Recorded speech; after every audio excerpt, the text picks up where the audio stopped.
Tiba-tiba, jalur yang ia lewati itu semakin menghilang. Bagaimana kalau saya melompat ke jurang ini aja? Masa iya saya harus mati di gunung ini? Kalaupun iya, segera temukan jasad saya.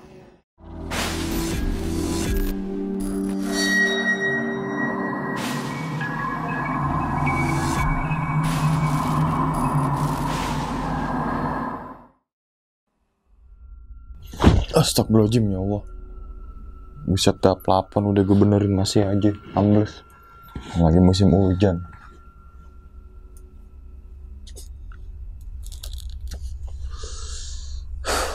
Enak banget jam segini ngerokok.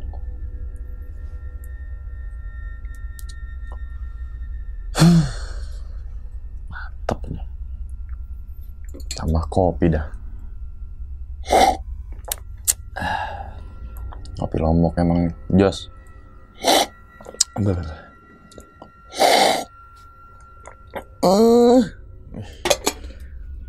Mantap. Assalamualaikum warahmatullahi wabarakatuh. Kembali lagi bersama gue Sumar Adi Wijaya atau biasa dipanggil Umang dalam segmen Kisah Mistis Pendaki. Keberadaan gunung dan hutan memang terkenal akan mistis dan horor. Oleh karena itu, tidak aneh banyak kesaksian para penjelajah maupun pendaki gunung memiliki kisah horor di setiap perjalanannya. Gunung Welirang adalah sebuah gunung berapi aktif dengan ketinggian 3156 mdpl. Dan secara administratif, Gunung Welirang terletak di perbatasan Kabupaten Pasuruan dan juga Kabupaten Mojokerto, Jawa Timur. Gunung Welirang berada dalam pengelolaan Taman Hutan Raya Raden Suherjo. Puncak Gunung Welirang terletak pada satu punggungan yang sama dengan puncak Gunung Arjuno. Sehingga kompleks ini sering disebut juga dengan Gunung Arjuno Welirang. Nama Welirang atau Walirang adalah bahasa Jawa berarti belerang. Nah, legenda Gunung Welirang merupakan runtuhan ke-6 setelah Gunung Arjuno dari rentetan guguran Sang Hyang Mahameru yang dipindah dari India ke tanah Jawa. Jadi, sebagai salah satu bagian dari Sang Hyang Mahameru, maka Gunung Welirang adalah gunung suci bagi umat Hindu. Kesucian tersebut dapat pula dilihat dari ditemukannya bangunan suci berupa reruntuhan bangunan. Salah satunya Candi Songgoriti dan juga Candi Jawi. Sebelum kita memasuki ke ceritanya, gue pengen kasih tahu dulu nih ke teman-teman semua. Flanel maupun topi ini adalah produk dari Hoodiku. Dan Hoodiku merupakan produk asli dari Indonesia. Gimana sih cara dapetin semua produk Hoodiku nih? Teman-teman semua langsung aja pergi ke marketplace yang tersedia, seperti Tokopedia, Shopee, Lazada, maupun Instagramnya Hoodiku. Jadi tunggu apa lagi? Mau tampil lebih keren dan juga fashionable? Nih, gue rekomendasiin ya. Hoodiku aja.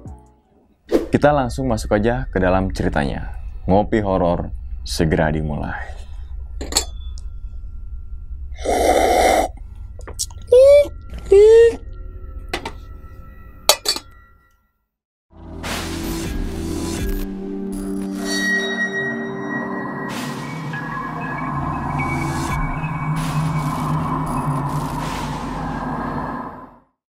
Pada video kali ini, gue akan membawakan cerita dari Arif Abdillah ketika melakukan pendakian Gunung Welirang pada tahun 2006. Tepatnya di hari Jumat bulan April tahun 2006, semua anggota ekspedisi Welirang sudah berkumpul di halaman belakang sekolah. Setelah persiapan, packing, pembagian logistik, dan segala macamnya, mereka berbelasan anggota ekspedisi sudah ditunggu oleh mobil pickup untuk menuju ke kaki Gunung Welirang. Sekitar jam 9 malam, akhirnya mereka semua berangkat naik mobil pickup ditemani langit berbintang dan bulan purnama. Sekitar 1 jam duduk di belakang mobil bak terbuka itu, akhirnya tibalah mereka di pos perizinan jalur Tretes. Kemudian mereka menjalankan sholat isya terlebih dahulu sebelum memulai pendakian. Seingat Arif, pendakian dimulai di atas jam 11 malam dengan target sampai di pos 2 sebelum subuh. Rombongan Arif pun mulai terpecah sejak dari pos 1. dengan formasi pendakian yang berubah-ubah. Dan hanya rombongan mereka saja yang mendaki pada malam itu. Di pertengahan perjalanan sebelum pos 1, terdapat sebuah gugusan batu besar. Di sini, Arif memutuskan untuk duduk di atas batu tersebut dan bermaksud untuk menunggu temannya yang lain. Saat itu, Arif mulai merasakan ngantuk yang hebat. Entah pada kondisi sadar atau tertidur, Arif merasa ada seseorang wanita membawa tas duduk di sampingnya. Arif menganggap kalau itu teman-temannya. Tiba-tiba, Arif dibangunkan oleh Mas Koko, yaitu alumninya, untuk diajak lanjut jalan lagi gitu.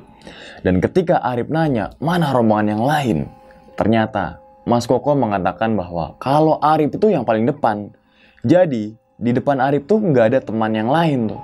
Entah perempuan tadi itu siapa, memang ada, atau memang karena efek dari ngantuk, ucap Arif dalam hati.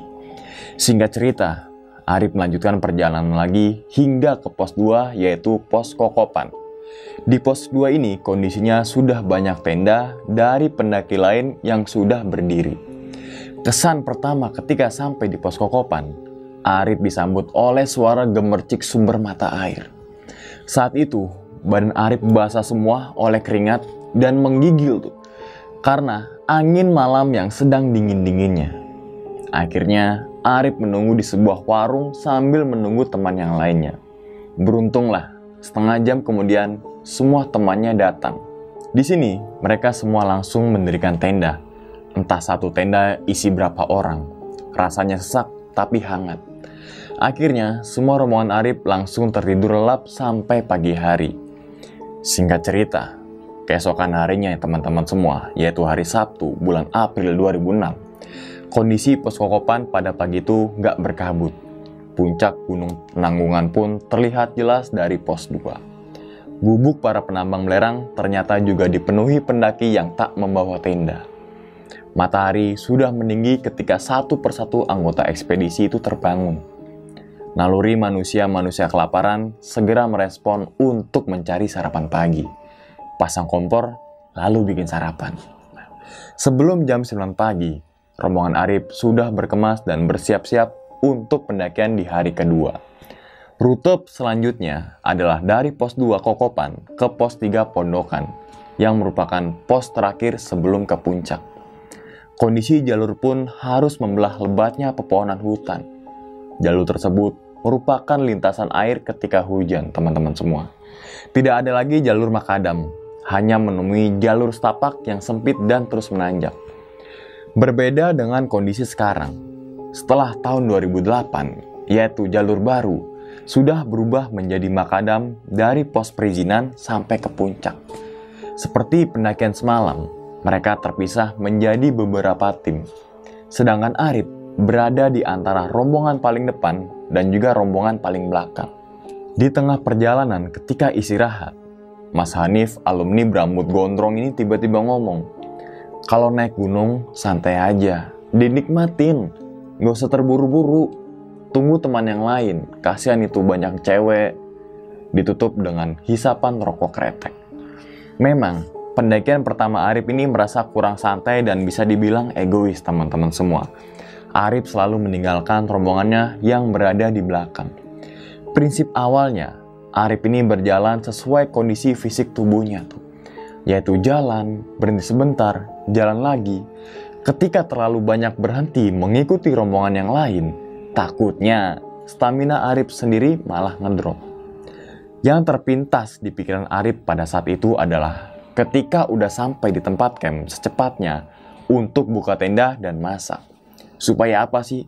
Supaya ketika tim yang lain datang, tinggal masuk ke tenda dan makan. Jarum jam masih di bawah pukul 11 siang. Odi, Mas Hafid, dan Arif ini menjadi rombongan pertama yang sampai di pos Pondokan. Kabut tipis pun mulai naik.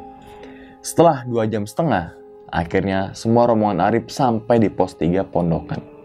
Ternyata, tim yang baru sampai ini mereka juga tidur di tengah jalan. Ya maklum, mereka semua nih kurang tidur semalam itu ya. Nah, bulan purnama bersinar terang pada saat bermalam di pos Pondokan. Mereka semua udah tertidur lelap sebelum jam 9 malam. Singkat cerita, hari Minggu bulan April 2006. Selamat pagi yang beku. Ya, yang beku.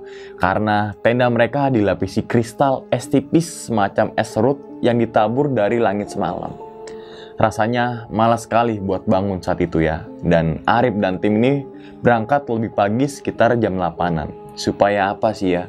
Supaya nggak terlalu siang sampai di puncak. Pendakian ke puncak lebih ringan. Karena tidak terlalu menggendong kulkas atau tas ransel.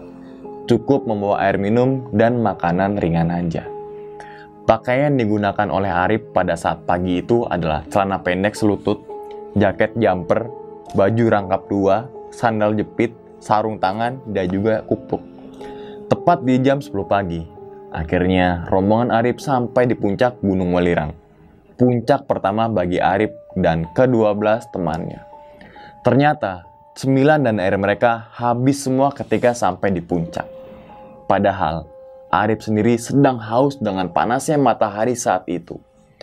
Karena Arif merasa haus dan air yang dibawa ini sudah habis, akhirnya Arif turun duluan ke pos pondokan dengan ditemani satu rekannya yang bernama Odi. Masih di sekitaran vegetasi puncak, Arif melihat ada botol air mineral kosong di tengah jalur. Akhirnya Arif mengambil botol tersebut untuk mengambil air di pos pondokan. Entah kenapa, mereka berdua istirahat di depan jalur persimpangan yang setapak. Arif sempat ngobrol sama Odi. Kalau ambil ke kiri atau kanan, sama aja kayaknya. Pasti setelah turun 1 atau 2 bukit, ketemu lagi tuh di pos pondokan. Kemudian Odi pun jalan duluan dengan mengambil jalur ke arah kiri. Sedangkan Arif mulai istirahat karena mulai kelelahan dan haus. Setelah Odi menghilang di antara semak-semak, Arif ini teriak dan masih ada balasan teriakan dari si Odi. Nah, di sini Arif baru jalan lewatin jalur yang dilewati oleh si Odi tadi. Kondisi awal jalur yang Arif lalui masih lebar dan normal. Tapi lama-lama semak-semak itu semakin tinggi dan rapat. Entah kenapa, Arif masih jalan terus. Karena kondisi jalan yang masih menurun, Arif ini beranggapan kayak tadi ya. Mungkin turun 2 atau 1 bukit lagi, pasti sampai di pos pondokan. Ketika begitu sadar jalur semakin aneh, Arif ini nengok ke arah belakang. Arif dihadapkan dengan tebing yang terjal. Orientasi medan pun mendadak kacau. Ketika mau naik kembali ke persimpangan itu yang awal ya, seluruh badan Arif ini mulai lemas untuk diajak jalan. Ditambah lagi, pikiran mulai bingung. Semak belukar ketika itu tingginya ini sepinggang orang dewasa teman-teman semua. Arif ini mulai teriak-teriak dengan minta tolong tuh, tolong, tapi nggak ada respon. Semakin dia teriak, tenggorokan Arif semakin kering dan haus. Pikiran Arif saat itu mulai panik. Langsunglah Arif menyibakkan semak belukar di kanan kirinya dan ternyata dipenuhi dengan duri. Karena Arif pakai celana pendek dari lutut sampai ke bawah kaki dipenuhi dengan luka gores tuh teman-teman semua. Arif tidak begitu merasakan rasa perih tersebut. Karena pikiran Arif yang udah mulai kacau dan semakin panik. Ketika mencoba menerobos semak-semak sambil menanjak, tiba-tiba jalur yang ia lewati itu semakin menghilang. Arif mendadak berdiri di tengah-tengah semak belukar ya, dengan kondisi tanah yang miring. Dan Arif ini bilang, kalaupun ada jalan setapak di bawah atau di atas saya, pasti gak akan kelihatan. Harus jalan kemana lagi saya? Ke kanan, ke kiri, naik, atau turun? Ucap Arif dalam hati dengan rasa bingung. Tubuh Arif ini semakin lemas dan kehausan. Arif mencoba tenang dan duduk di sebuah batang pohon pinus yang roboh. Ambil napas, buang, ambil napas, buang, kentut. Sesekali Arif ini melihat jalur ke atas dan mulai bingung harus jalan kemana lagi. Ya Allah, masa iya saya harus mati di gunung ini? Kalaupun iya, segera temukan jasad saya," ucap Arif dalam hati sambil berdoa dan mulai pasrah. Tiba-tiba mendadak ada kabut yang naik. Saat itu kondisi di sekeliling Arif udah gak kelihatan apa-apa. Jarak pandangan pun berkisar 1 meter aja tuh teman-teman semua. Uap air yang terbawa oleh kabut menjadi gerimis dadakan. Spontan, Arif langsung ngebuka mulut lebar-lebar dan menjulurkan lidah yang mulai kering. Gini nih. Alhamdulillah, setetes air masuk ke dalam kerongkongan dan rasanya tuh luar biasa. Kemudian kabut perlahan menghilang. Dan disinilah mulai muncul keyakinan bahwa Arif belum mati. Setiap orang akan mempunyai perjalanan spiritual mereka masing-masing. Tinggal kita menyadari atau belum. Kesadaran itu akan tumbuh ketika berada pada sebuah titik, yaitu kepasrahan. Setelah cukup menenangkan diri, akhirnya Arif jalan lagi melipir ke arah kiri. Dan Allah memang maha pengasih dan maha penyayang. 5 meter dari tempat duduk yang Arif itu duduk ya, Arif menemukan bebatuan dan kubangan air tuh. Dan ternyata itu adalah jalur aliran sungai. Alhamdulillah, saya masih akan hidup. Segala macam bacaan doa berusaha Arif ucapkan terus-menerus. Ketika Arif masih menemukan aliran sungai, hal ini adalah anugerah dan pertolongan dari Allah. Karena pada ketinggian tersebut, sumber air sulit untuk ditemui. Perkiraan Arif saat itu masih berada di ketinggian antara 2.800 sampai 3.000 mdpl atau meter di atas permukaan laut. Pikiran logis pun mulai jalan nih. Aliran sungai ini akan membawa ke mata air di kaki gunung atau air terjun. Mengingat kondisi fisik Arif yang semakin lemah, otomatis butuh energi yang lebih besar untuk naik lagi ke jalur awal. Sedangkan Arif tidak membawa logistik sama sekali. Akhirnya turun mengikuti aliran sungai adalah pilihan terbaik. Gambaran kondisi aliran sungai tersebut adalah didominasi batu vulkanik atau bekas aliran lahar dan terdapat air yang mengalir dengan debit relatif kecil. Bahkan bagian sungai-sungai tertentu, air ini hanya mengenang dan tidak mengalir. Kontur ketinggian antar batu satu dengan batu yang lain tidak terlalu jauh, sehingga memungkinkan Arif untuk melewatinya. Oh ya, sandal gunung yang Arif pakai sebelah kanannya itu putus teman-teman semua, karena menerabas semak belukar tadi tuh. Maka memilih jalur aliran air lebih aman bagi kakinya yang tanpa alas. Tanpa pikir panjang, Arif pun langsung turun menuju jalur aliran sungai tersebut. Setelah 30 menit jalan melewati bebatuan, tiba-tiba ada seekor burung hinggap di depan batu yang akan Arif pijak. Entah burung jenis apa. Burung itu mempunyai sayap berwarna biru dan ekornya berwarna kuning. Ukurannya juga nggak terlalu gede. Begitu Arif deketin burung tersebut, burung ini malah nggak terbang, melainkan pindah ke batu di depannya. Jadi kayak seolah-olah mau menemani perjalanannya Arif tuh. Dan ketika Arif sengaja berhenti, burung tersebut juga ikut berhenti. Cukup lama, burung tersebut hinggap dari satu batu ke batu lainnya. Ketika burung tersebut terbang menjauh ke ranting pohon dan menghilang, Arif putuskan untuk berhenti. Dalam hati Arif berkata, ini mungkin pertanda. Perkiraan waktu itu masih jam 2 siang. Arif sempatkan untuk sholat zuhur terlebih dahulu. Beruntung masih ada matahari, sehingga perkiraan arah kiblat tidak melenceng terlalu jauh. Arif menunaikan sholat zuhur di atas sebuah batu besar di tengah aliran sungai. Perut mulai kembung karena hanya terisi oleh air. Arif harus survival untuk mengisi lambungnya. Di sekitaran aliran sungai tersebut, Arif hanya menemukan rumput yang paling memungkinkan untuk bisa dimakan. Sehingga sambil jalan, Arif ini sambil ngemil rumput liar yang ia paksakan untuk dikunyah dan ditelan. Pada ketinggian tersebut, tidak ada tumbuhan buah, dan kawasan yang Arif lewati adalah hutan pinus dan cemara. Arif sempat menggali tanah yang ada di aliran tersebut bermaksud untuk mencari cacing atau mencari belalang untuk asupan gizi. Entah memang masih berada di ketinggian atau kenapa ya, Arif ini sangat kesulitan untuk mencarinya. Prinsip paling dasar dalam survival adalah apa yang bisa dimakan oleh hewan, maka aman dimakan oleh manusia. Pada kondisi terpaksa, manusia bisa melakukan hal di luar batas kemampuannya. Duduklah Arif pada sebuah batu, dan batu tersebut berada di sebuah tepian jurang yang dasarnya hilang tertutup semak dan kabut tipis.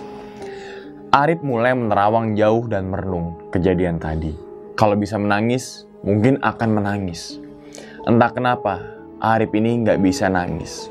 Cowok ya. Sempat terpikir banyak hal aneh. Bagaimana kalau saya melompat ke jurang ini aja? Biar saya meninggal di gunung ini.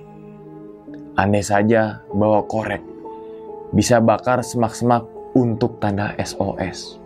Sempat terpintas dalam pikiran kosong Arif, mengatakan bahwa sampai pos perizinan beli sabun, sampo, habis itu mandi, terus makan soto ayam, pulang naik angkot, 25.000 cukuplah untuk semuanya. Inilah salah satu untuk memotivasi Arif untuk terus berpikir jernih dan positive thinking. Arif yakin bahwa ia masih akan hidup dan selamat. Tiba-tiba dari kejauhan, terlihat samar-samar orang membawa ransel di sisi jurang yang lain. Spontan, Arif ini teriak dan minta tolong tuh ya. Tolong, tolong ya. Sekali, 2 kali, 3 kali, namun gak ada jawaban tuh teman-teman semua. Dan setelah diperhatikan, bukan segerombolan orang yang membawa ransel, melainkan hanya halusinasi Arif saja. Singkat cerita, matahari mulai meredup. Arif langsung menyimbangkan rumput ilalang untuk tempat tidur saat malam hari. Ilalang yang tinggi akan mengurangi terpaan angin secara langsung.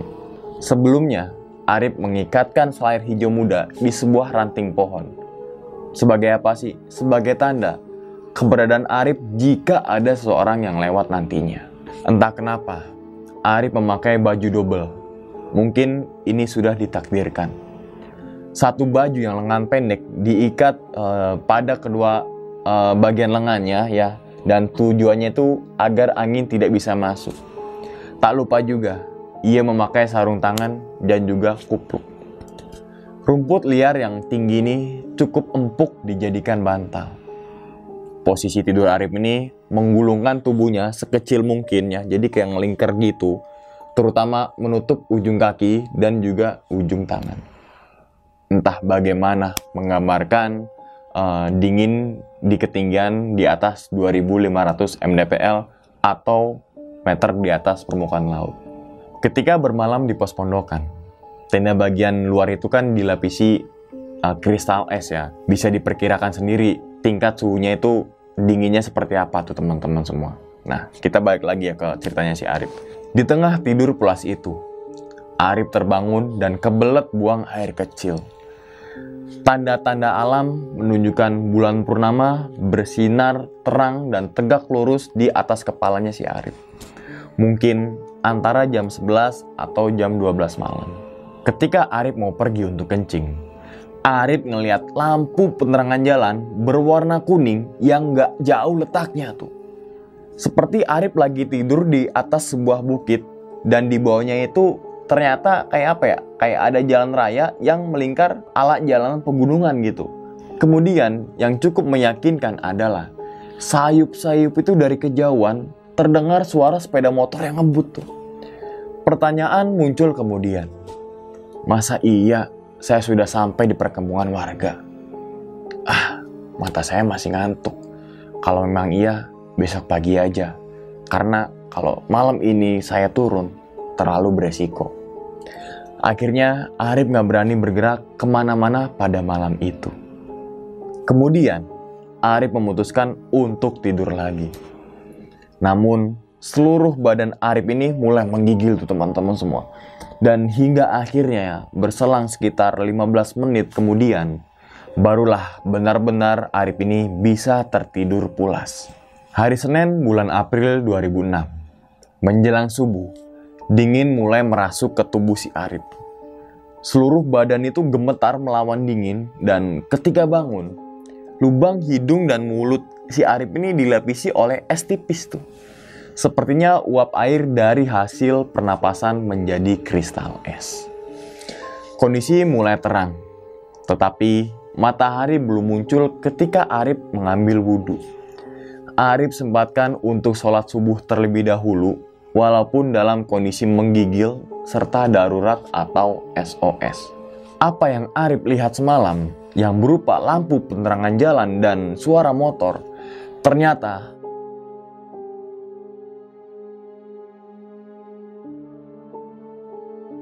seketika Arif langsung merinding disambut suara azan asar yang menggema di antara lembah. Tubuh Arif ditubruk sesosok pria parubaya. Tinggallah nama Arif tanpa cerita.